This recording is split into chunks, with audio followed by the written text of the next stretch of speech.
அனைவருக்கும் வணக்கம். ஆண்டாளின் பிறந்த வீடு ஸ்ரீவில்லிபுத்தூருங்க. புகுந்த வீடு ஸ்ரீரங்கம் ஆகுங்க. பெருமாளின் 108 திவ்ய தேசங்களையும் மாலையாக அணிந்தவள் என்ற பெருமைக்குரியவள் ஆண்டாளுங்க.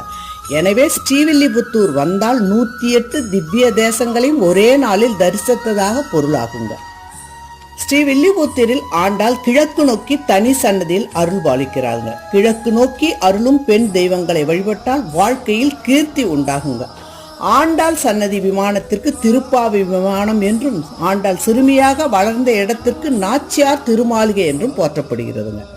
ஆண்டாள் சன்னதியில் அர்த்த மண்டபத்தில் வெள்ளிக்குரடு என்ற மண்டபத்தில் ஒவ்வொரு வெள்ளிக்கிழமை மாலை 6 மணிக்கு ஆண்டாள் ரங்க மன்னருடன் ஊஞ்சல் சேவை சாதிக்கிறார்கள். அந்த நேரத்தில் நம்ம அந்த ஊஞ்சல் சேவையை பார்த்தால் திருமணம் ஆகும் என்பது கைகூடும் என்பது ஐதீகங்க. மறக்காம என் சேனலை சப்ஸ்கிரைப் பண்ணுங்க. நன்றி.